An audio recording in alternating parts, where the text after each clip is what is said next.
nisongadina tamin'ity androany ihany koa ny fanesorana ny fiaramanidiny filohampirenena teo aloha zay any orinasa ty koa tao amin'ny angara fitoerany teny misy ranam-piaramanidina Ivato. Toy izy irentsika ary ny sary mirakitra izay.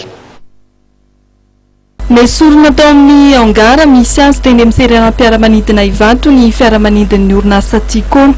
Ny maraina teo ny navoaka ny fiaramanidina ATR iray any orinasa filoha teo aloha Marc Ravalomanana.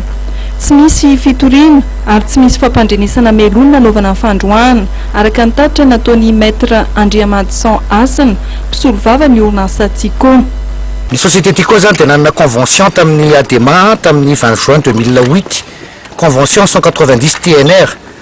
Io zany dia milaza fa hoe misy hangara atao amin'ity aéroportia ho fainy Tiko ametrahana ny aéroplanina io.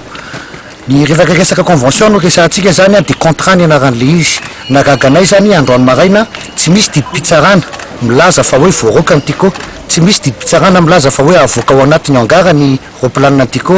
Gaga zay tonga taty toerana tompoko fa navoaka tao anatin'ny hangara ny aéroplanina Tiko ary nilaza tao amin'ny ADEMA fa nipitsoa ny varavarana avy any Brao, nipitsoa tao anatin'le hangara namoahany forcé an'io aéroplanina io.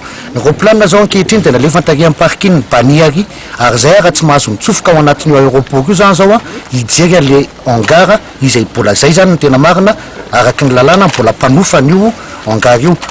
Ka dia magaga aminay zany fa dia misy abus ataon'ny ADEMA avy sa misy tsy fanajana lalàna ataon'ny ADEMA ka dia manahirana sy manahirana mihitsy le izy ankehitriny hoe hatraiza mifetrany tsy fanajana n'ity lalàna ity fa dia tonga dia mandray manao kofehy lehibe fotsiny ny ADEMA mamoaka an'le avion dia mamoaka azy anekany ivelany.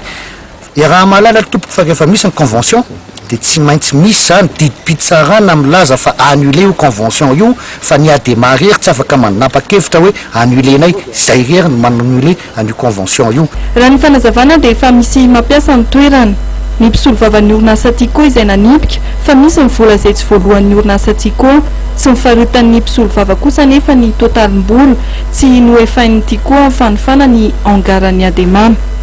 Nisy an'le crise na 2009 zany no nitranga, nisy an'ireny problema niaritra tamin'ny Tiko reny nisy vola sasany ofany tsy voalohany Tiko, tsy fandoavana vola nefa tsy midika mihitsy hoe azo tonga dia alana fotsiny amin'izao ny Tiko sy ny entany ao anatin'le trano fa tsy maintsy foana misy procédure tsy maintsy arahana ao anatin'ny convention dia milaza fa hoe arbitrage ny tokony ho atao.